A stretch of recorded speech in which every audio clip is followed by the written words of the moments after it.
Hola, ¿qué tal? Este es el primer vídeo que grabo después de Navidad.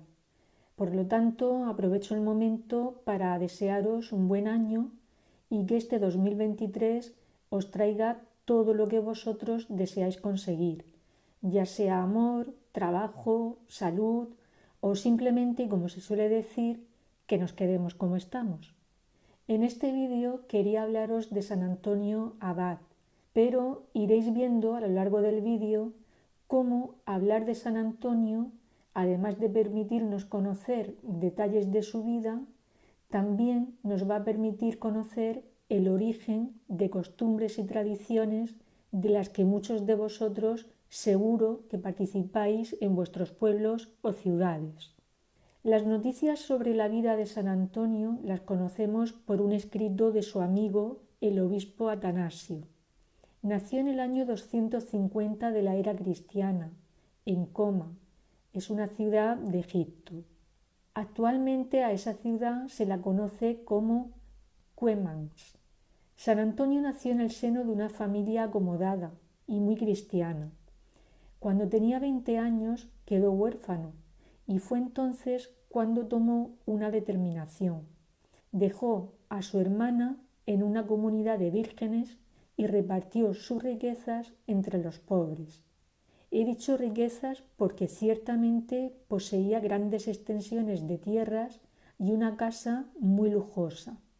A partir de ese momento estuvo viviendo en una tumba vacía durante 15 años, cerca de su aldea natal. Cuando no oraba, la lectura y el trabajo manual ocupaban su tiempo. ¿Sabéis de qué se alimentaba? Pues de pan con un poco de sal y no bebía más que agua. Pero no penséis que comía pan a cualquier hora del día. Tenía la costumbre de comerlo después de la caída del sol. Pero es que además esa escasa alimentación no siempre era diaria. Tenía épocas en las que comía cada 3 o 4 días. Sabiendo esto, ninguno de los que le conocían podían explicarse cómo siempre se encontraba vigoroso y alegre. Cuando San Antonio tenía 35 años, se retiró al desierto y se estableció en los montes Pispir. Allí, en un fortín deshabitado, se encerró durante 20 años. Se abasteció de agua y pan para 6 meses y bloqueó la entrada de la puerta del fortín. De esa manera impidió el paso a toda persona, incluyendo a sus propios amigos y a los peregrinos que iban a verle. Esos mismos peregrinos, inducidos por la vida monástica que llevaba San Antonio, se congregaron en la montaña y fundaron la primera colonia de ascetas. Después de sus 20 años, San Antonio decidió salir de su aislamiento. Eran muchos los que querían imitar su vida, así que se dedicó a la organización e instrucción de un grupo de cristianos. Y fue de esa manera como se inició la primera comunidad de ermitaños de vida en común. Y esto fue el precedente de lo que hoy en día se entiende como vida monacal. La diferencia es que no estaban bajo ninguna regla. Cuando San Antonio tenía 55 años, fundó un monasterio en Fallo. Sin embargo, él vivía en un monte de difícil acceso, junto a su discípulo Macario. Parece ser que su discípulo era quien recibía a los visitantes, y si los encontraba suficientemente espirituales, San Antonio conversaba con ellos. Si no era así, Macario les daba algunos consejos y San Antonio solo aparecía para predicarles un corto sermón. Fijaos, San Antonio solamente abandonó su retiro en una ocasión y lo hizo para visitar Alejandría y de esa manera poder predicar contra el arrianismo. San Atanasio también cuenta que San Antonio fue tentado muchas veces por el demonio en el desierto para que abandonara la vida que había elegido. Para ello, el demonio le recordaba su propiedad, el cuidado de su hermana, el amor al dinero, a los placeres de la mesa y otras muchas cosas agradables de la vida. En una ocasión, el demonio le golpeó tan rudamente que un amigo encontró al santo medio muerto. Cuando volvió en sí, exclamó: «¿Dónde te has escondido, Señor? ¿Por qué no estabas allí para ayudarme?». Entonces una voz respondió: «Allí estaba yo, Antonio, asistiéndote en el combate, y como has resistido valientemente al enemigo, te protegeré siempre y haré que tu nombre sea famoso en toda la tierra», como efectivamente fue. Cuando San Antonio tenía 90 años, tuvo un sueño. En ese sueño se le reveló que en el desierto había otra persona con el mismo estilo de vida que él. Se llamaba Pablo. San Jerónimo cuenta que Antonio fue a visitar a Pablo, al que llamaban el ermitaño. Dicen que había un cuervo que alimentaba diariamente a Pablo y lo hacía entregándole una hogaza de pan. Y también cuentan que ese cuervo dio la bienvenida a Antonio ofreciéndole 2 hogazas.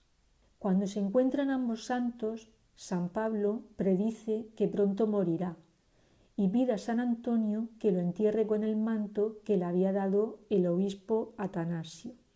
Cuando Antonio vuelve con el manto, Pablo ya había fallecido.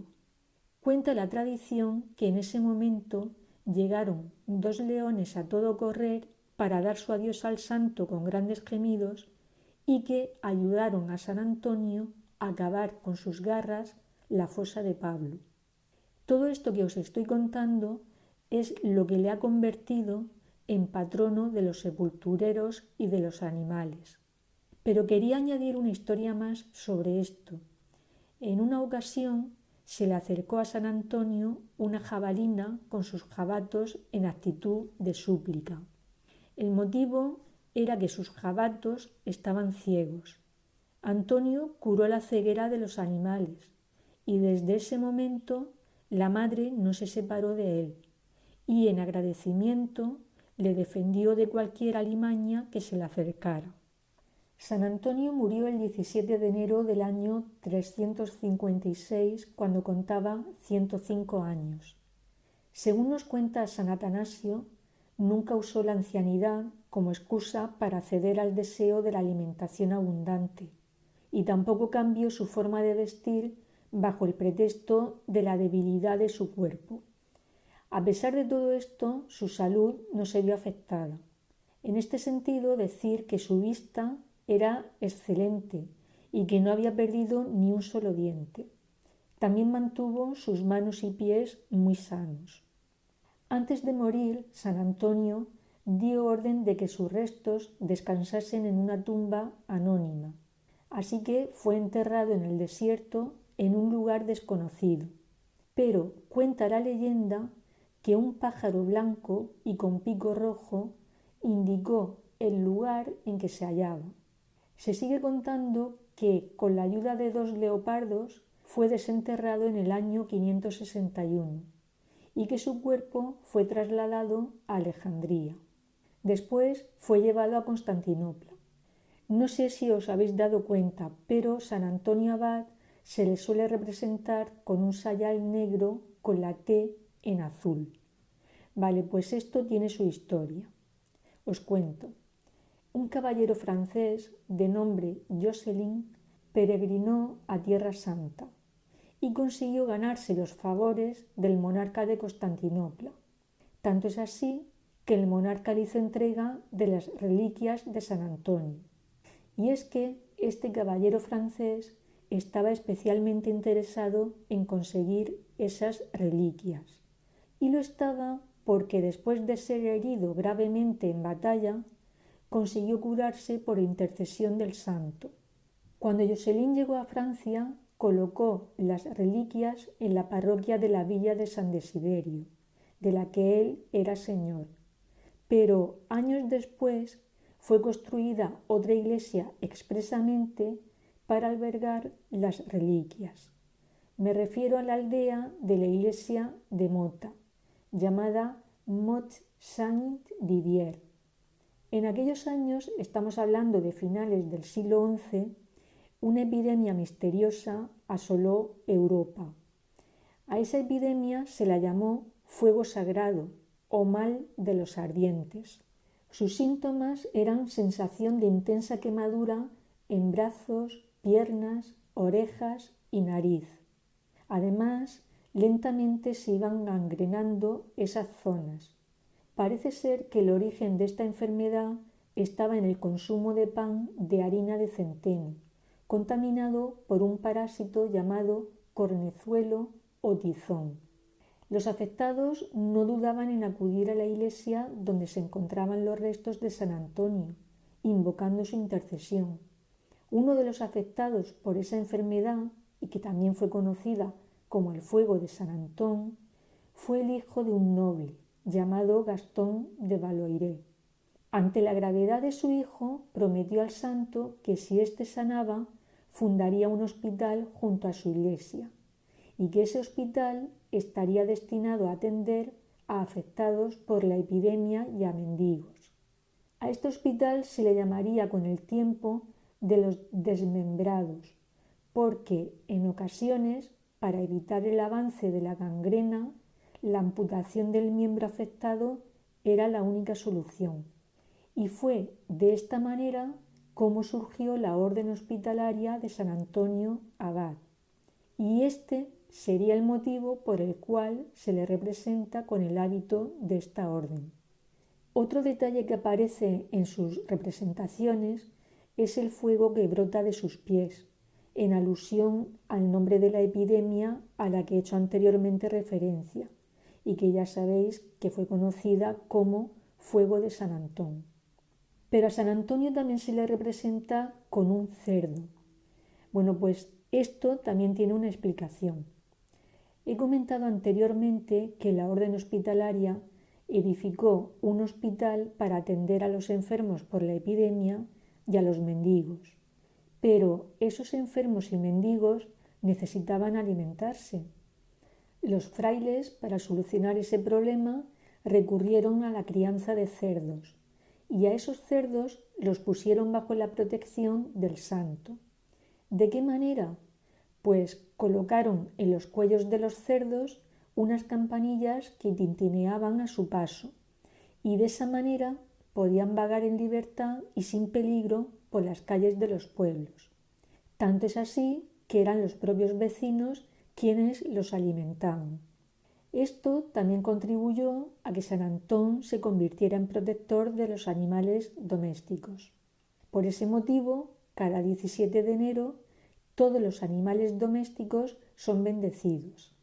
Y también en ese día, y en algunos lugares, se hacen hogueras, en alusión a uno de los nombres con que fue conocida la epidemia, el llamado fuego de San Antón.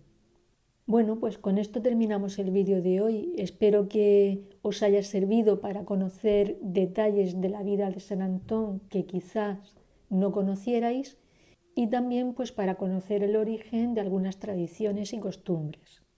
Si os ha gustado el vídeo le podéis dar al me gusta y para aquellas personas que no estén suscritas os podéis suscribir a Divino Canal.